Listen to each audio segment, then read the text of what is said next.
इफ्तिखार साहब सर, हुकूमत चली गई पीडीएम की भी और जाहिर है उससे पहले पीटीआई की भी। और ये जो 5 साल रहे बड़े ही मुश्किल 5 साल थे। कोई खातिर खा फैसले आवाम के हक में नहीं हुए, चाहे साबिका हुकूमत हो पीटीआई की या फिर पीडीएम की हुकूमत हो। दोनों के हवाले से कोई खातिर खा आवाम के हक में कुछ नहीं हुआ। देखिए, मेरा ख्याल हुकूमतों को तो हमेशा यही क्लेम रहा है कि वो इक़्तिदार में आती इसीलिए हैं कि उन्होंने अवाम की फलाह व बहबूद के मुताल्लिक़ फ़ैसले लेने हैं। तो इस वक़्त भी जो जाने वाली हुकूमत थी पीटीएम की, उनके जो वज़ीर-ए-आज़म शहबाज शरीफ साहब थे, आखिरी दिनों में उन्होंने यही कहा कि अगरचे उन्होंने कुछ मुश्किल फ़ैसले किए जिसके नतीजे में उनको कुछ सियासी नुकसानात भी हुए, लेकिन उन्होंने इस मुल्क को डिफ़ॉल्ट से बचा लिया। फिर साथ में महंगाई का ज़िक्र ज़रूर उन्होंने किया, लेकिन कहा कि एक आलमी मसला है, गोया कि दुनिया के दीगर ममालिक में भी कुछ इस तरह की सूरत हाल है कि वहाँ पे एक इन्फ्लेशन का फैक्टर है। लेकिन ये है कि उनका ख़्याल ये था कि हम एक ऐसा डायरेक्शन सेट करके जा रहे हैं कि आने वाली हुकूमतें अगर कुछ ठीक डायरेक्शन में चलेंगी तो शायद पाकिस्तान के अवाम के मसाइल हल भी हो सकते हैं। तो मेरे ख़्याल में एक मुश्किल सूरत हाल तो थी, इसमें कोई शक नहीं है कि जो तहरीक इंसाफ हुकूमत इससे पहले थी, उसे भी कोविड से लेके दीगर चैलेंजेस दरपेश थे। ज़ाहिर सी बात है, अगरचे उन्होंने अपने आखिरी दिनों में काफ़ी तक चीज़ों को बेहतर कर भी लिया था। और अगर हम कंपैरिजन ड्रॉ करें दो हुकूमतों का, पीटीएम की हुकूमत का और तहरीक इंसाफ की, तो यकीनी तौर पे हमें लगता है कि शायद जो गुजरी हुई हुकूमत थी इससे पहले की, वो कुछ बेहतर हालात छोड़ के गई थी, लेकिन अब तो उससे ज़्यादा अबतर हो गए हैं। गोया कि अगर उनके दौर में डॉलर 170-60 रुपए का था, तो आज 300 रुपए का हो चुका है। और उनके दौर में अगर पेट्रोलियम प्रोडक्ट की कीमतें कहीं 150-160 पे थी, तो आज उससे कहीं ऊपर चली गई हैं। इसी तरह दीगर जितने भी इंडिकेटर्स थे, वो सारे के सारे उससे कहीं ज़्यादा मनफ़ी हो चुके हैं। बल्कि मुल्क के अंदर जो महँगाई कोई कि इन्फ्लेशन की सतह है, उसने पिछले 65 साल के रिकॉर्ड तोड़ दिए हैं। तो हर हवाले से हम कह सकते हैं कि सूरत-ए-हाल पहले से ज़्यादा अबतर हुई है। लेकिन कोई भी हुकूमत ऐसी नहीं हमने देखी दुनिया में कि जो इस बात का एतराफ़ करे कि ये सब कुछ उनकी गलत पॉलिसियों की वज़ह से हुआ है। सारी हुकूमतें यही कहती रहती हैं कि उनकी भरपूर कोशिश थी, उन्होंने अपने तय बड़ी ईमानदारी के साथ, बड़े अपने विज़डम के ज़रिए चीज़ों को हल करने की कोशिश की, लेकिन हालात उनकी फ़ेवर में नहीं थे।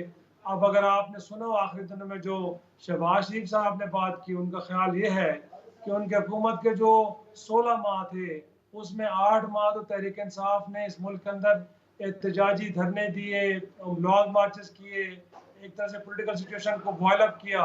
तो उनको उनको लगता है कि शायद वो एक वजह थी कि जिसके नतीजे में जो मईशत थी और ज़्यादा अबतरी का शिकार हुई। तो मेरे ख़्याल में हर हुकूमत के पास एक्सक्यूज़ेज़ भी हैं और जो कुछ भी है उसको लेके वो क्लेम भी कर रहे हैं कि शायद आज अगर हालात इससे ज़्यादा ख़राब नहीं है, तो ये उनकी अच्छी परफ़ॉर्मेंस की वजह से है। अगर वो ऐसा ना करते, सही है। तो शायद यानी पिछली पाकिस्तान के अवाम हुकूमत का इससे वो जो ज़्यादा अबतर अक्सर हालात में पुरानी रहती। बात है ना इफ्तिखार साहब के, हर गई हुकूमत यही कहती है कि उससे पिछली वाली जो हुकूमत थी ना उसका बोझ उठाते उठाते हमारा टाइम निकल गया। इफ्तिखार साहब सर। जी, मेरा ख़्याल में मौजूदा हुकूमत निगरान आई है, ये पाकिस्तान में इस तरह के गैर मामूली हालात आपने इससे पहले नहीं देखे कि एक तो गैर यकीनी की सूरत हाल है। गोया कि अभी तक किसी को ये बात मालूम नहीं है कि इस मुल्क के अंदर इंतखाबात होने भी जा रहे हैं कि नहीं होने जा रहे हैं। और साथ में ये है कि बहुत बड़े चैलेंजेस हैं। हमने अगरचे इस मुल्क को डिफ़ॉल्ट से तो वक्ती तौर पे बचा लिया है, लेकिन आने वाले वक़्त में पाकिस्तान को हम कह सकते हैं कि 1 साल के दौरान कोई 24 अरब डॉलर की बैरूनी अदायगियाँ करनी हैं। तो ऐसे में अगर इस मुल्क के अंदर पॉलिटिकल स्टेबिलिटी नहीं आती, इस मुल्क के अंदर अगर मईशत का पहिया नहीं चलता, तो मेरे ख़्याल में एक बहुत बड़े डिज़ास्टर के लिए पाकिस्तान को तैयार हो जाना चाहिए। तो मेरे ख़्याल में जो सबसे बड़ा चैलेंज इस वक़्त इस हुकूमत को दरपेश है, वो ये है, एक तो ये है कि इस बात को यकीनी बनाएँ कि जो अवाम के अंदर एक ख़दशात और शकूक पाए जाते हैं, उनको ख़त्म किया जाए। गोया कि इस बात की वज़ाहत के साथ ऐलान होना चाहिए कि इस मुल्क के अंदर इंतखाबात बहरहाल होंगे, बहुत जल्द होंगे। ये केयर टेकर सेटअप एक तवील अरसे के लिए नहीं आया, बल्कि अपनी जो आइनी ज़िम्मेदारी है, गोया कि इस मुल्क के अंदर इंतखाबात के इनेकाद का को मुमकिन बनाना, वो ज़िम्मेदारी पूरी करने के बाद चला जाएगा, ताकि मुल्क के अंदर जो एक सियासी इंतशार की और जो एक मायूसी की फ़िज़ा फैली हुई है, अब वो ख़त्म होनी चाहिए।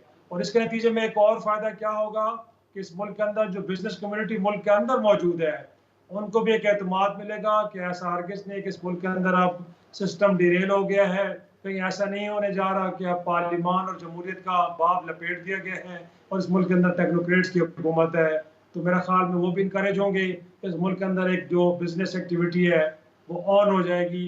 और मोर इम्पॉर्टेंटली तो जो रिसेंट पास के अंदर 3 किस्म के प्रोग्राम्स दिए गए हैं, वो है कि एग्रीकल्चर को रिवैम्प करना है हमने, उसके साथ हमने आईटी के सेक्टर को प्रमोट करना है और साथ में जो मिनरल्स की बात की जा रही है, तो मेरे ख्याल में इन अपनी जगह पे मौजूद होना सर काफ़ी अब सी नहीं पैक है। पर भी तवज्जो थोड़ी ज़्यादा ही देना पड़ जाएगी, क्योंकि सी पैक ही वो गेम चेंजर है जिसकी वजह से मेरा ख्याल है पाकिस्तान की मईशत को जो मुश्किल मामलात हैं उससे निकलने में आसानी होगी।